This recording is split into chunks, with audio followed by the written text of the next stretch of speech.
Hello friends, आपका अपने YouTube channel पर स्वागत है। आशा करती हूँ आप सब अच्छे होंगे। इस वीडियो में हम भारत पाकिस्तान मीडिया में राष्ट्रीय अंतर्राष्ट्रीय मुद्दों पर जो डिस्कशन होता है उसके बारे में जानेंगे। वीडियो पसंद आए वीडियो को लाइक करें और चैनल को सब्सक्राइब करके अपनी राय कमेंट बॉक्स में जरूर दें। इंडिया ने हमें तबाह कर देना है और हमने अपनी फॉरेन पॉलिसी नेशनल सिक्योरिटी में इस चीज़ को डाल दिया और 75 साल उसी में लगे रहे। जो प्रॉब्लम है वो ये है कि एक तो उनकी अफगानिस्तान पॉलिसी इंडिया फैक्टर से डिटरमिन होती है, ठीक, पिछली हुकूमत का इंडिया, एक तो ये इंडिया फोबिया, क्योंकि ये लेगेसी इस किस्म की थी तो वो कन्वर्ट हो गया इनटू आवर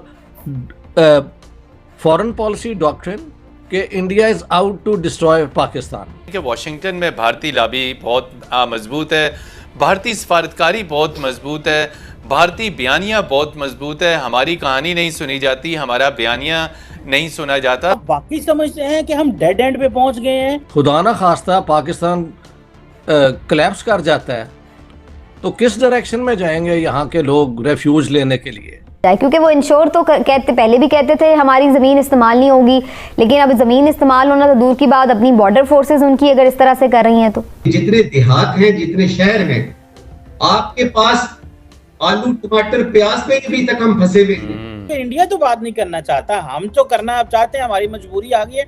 वो कह रहे हैं मुश्किल में पड़े हुए हैं, इकोनॉमिकली डिफॉल्ट हो रहे हैं, वैसे भी टेंशन में है। इधर से हम दबका मारते हैं, उधर से तालिबान ने आज हमारे 6 बंदे जो हैं वो बॉर्डर पे वैसे गोली कर लगा के मार दिए चमन बॉर्डर पे। तो वो तो समझते हैं मुश्किल में फंसे हैं, हमें इनसे बात करने की क्या। उससे लगता यही है कि अमेरिका की कतन ये नीयत नहीं थी कि वो भारत को नाराज करे और पाकिस्तान से सारा फायदा उठा के पाकिस्तान के साथ जो कुछ बीतती रही उससे आंखें बंद रखी। तो मोदी हुकूमत कतन बात करने को तैयार नहीं।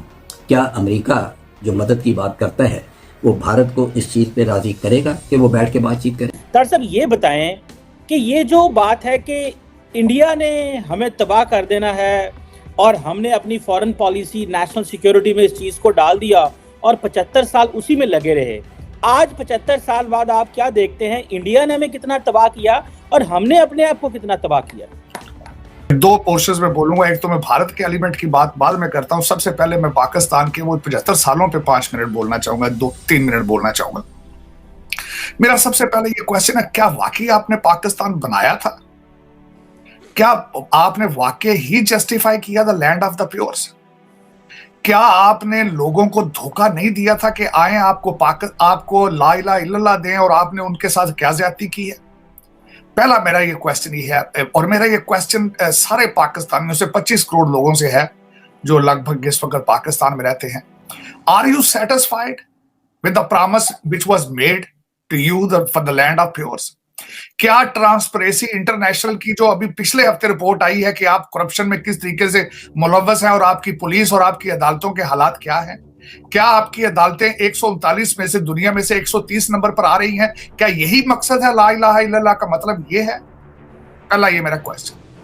दूसरा, आपने ज्यादती की अपने, मैं खासकर डॉक्टर साहब, मेरे मोहतरम डॉक्टर साहब ने 71 की भी बात की। 71 से ईस्ट पाकिस्तान का कंक्लूजन हुआ था 1971 में। आपने 60s में ही बातें करनी शुरू कर दी थी कि बंगालियों से जान छुड़ाओ, ये हमारे ऊपर एक बोझ है। अब उससे मैं आगे चलना चाहूंगा कि इंडिया के ऊपर जो ब्लेम किया गया है, आपको एक फिक्शन बताई गई है हमेशा, एक नेशनल सिक्योरिटी थ्रेट बनाकर सिर्फ पैसे बनाने के लिए। मैं सेकंड करूंगा डॉक्टर इश्तियाक साहब की बात का कि, और इसको सिर्फ मैं डॉक्टर इश्तियाक साहब की बात नहीं करूंगा, आज कोई भी देखने वाला अगर हमें चैलेंज करना चाहता है तो यूट्यूब पे जाए। असगर खान साहब, who was air marshal of the Pakistan Air Force, he said in his statement कि every war has been started by Pakistan. Right, हर जंग आपने शुरू की और हर जंग आपने हारी। This is not the we are talking about here. This is on YouTube.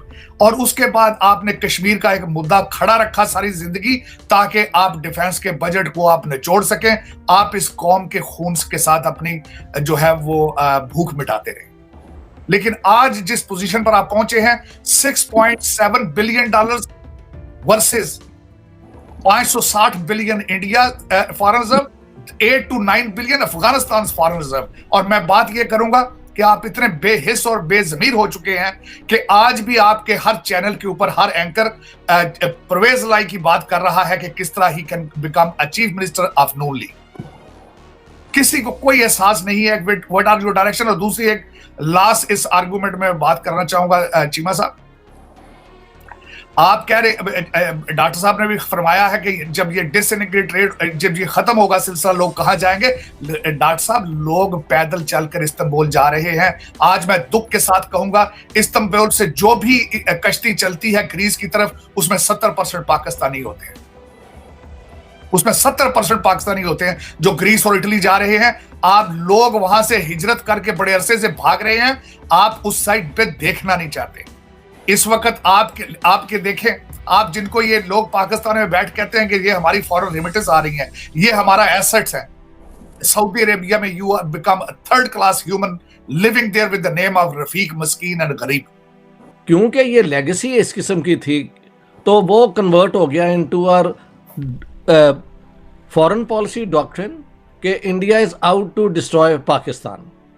अब आप देख लें, आपकी सिविलियन रूलर्स के आप बयान देख लें, Liaquat Ali Khan, Quaid-e Azam Mohammad Ali Jinnah while he was governor general and onwards, या आप अपने मिलिट्री लीडर्स की बात सुन ले, वो इसके ऊपर सारे मुत्तफिक हैं। On the other hand the evidence shows कि जितनी भी जंगें हुई हिंदुस्तान के साथ, वो सब हमने शुरू की हैं। ईस्ट पाकिस्तान के इवेंट को अगर ज़रा एक तरफ हम छोड़ दें, तो बाकी all wars were initiated by Pakistan, और उसके अंदर ज़ीरो गेन हुआ जिसके लिए किया, to win back Kashmir. Resolve करने का सबसे प्रैक्टिकल और आसान तरीका ये है कि लाइन ऑफ कंट्रोल को इंटरनेशनल बॉर्डर मान लें, क्योंकि जो डी फैक्टो बॉर्डर बन चुका है और इतनी जंगें हो चुकी हैं, वो कभी चेंज नहीं होगा। मैं इंडिया को भी ये कहूँगा, लेकिन डॉक्टर साहब आपको काटने लगा हूं, सॉरी डॉक्टर साहब आपको काटने लगा, लेकिन इंडिया तो बात नहीं करना चाहता। हम तो करना आप चाहते हैं, हमारी मजबूरी आ गई है। वो कह रहे हैं मुश्किल में पड़े हुए हैं, इकोनॉमिकली डिफॉल्ट हो रहे हैं, वैसे भी टेंशन में है। इधर से हम दबका मारते हैं, उधर से तालिबान ने आज हमारे 6 बंदे जो हैं वो बॉर्डर पे वैसे गोली कर लगा के मार दिए, चमन बॉर्डर पे।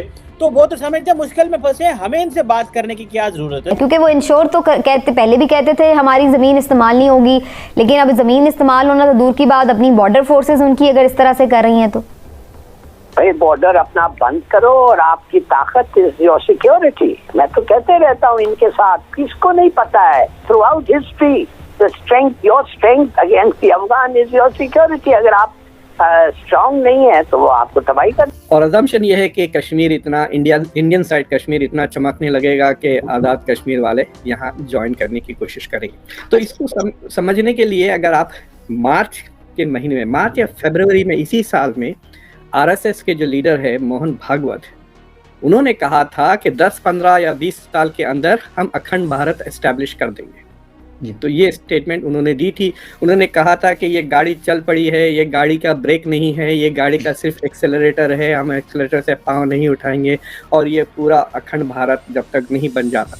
तो अखंड भारत का आप मैप गूगल करके देख लें, वो ना सिर्फ कश्मीर, आज़ाद कश्मीर, बट पूरा पाकिस्तान, अफगानिस्तान के हद तक, इस तरफ म्यांमार तक जाता है वो। कश्मीर के अंदर अभी तक हिंदुस्तान कहता है कि पाकिस्तान वहाँ पे इंटरफेरेंस करता है, लोगों को भिजवाता है, हमारे फोर्सेस के ऊपर अटैक्स होते हैं। तो सर एक कश्मीर ऑलरेडी एक जिसे कहते हैं कि अब चले हालात, हम कह रहे हैं कि 1-2 सालों से काफ़ी बदलाव आया है। वहाँ जब दोस्तों से बात होती तो कह रहे डेवलपमेंट भी ज़्यादा तेज़ हुई है और लोगों में शायद एक ठहराव आया। मुझे नहीं पता कि क्या इसके पीछे वजूहात क्या है, लेकिन अब उस तरह रेजिस्टेंस नहीं है। तो इज इट पॉसिबल कि इसके बाद फिर गिलगित बल्तिस्तान या फिर 1-2 करोड़ जो और लोग हैं, मैं कहता हूँ पाकिस्तान की साइड पे भी रख लें, तो फिर ये पॉसिबल है संभालना इतना इस रीजन को? देखिए, मतलब it is not a practical thing. India is not going to, India ऐसा जंग नहीं करेगा पाकिस्तान से। जंग करके मतलब ये सवाल ही पैदा नहीं होता। इंडिया की जो लेजिटिमेसी इसी इंटरनेशनल कम्युनिटी में आती है कि हम जंग नहीं करते। जो बांग्लादेश में की थी वो तो जेनोसाइड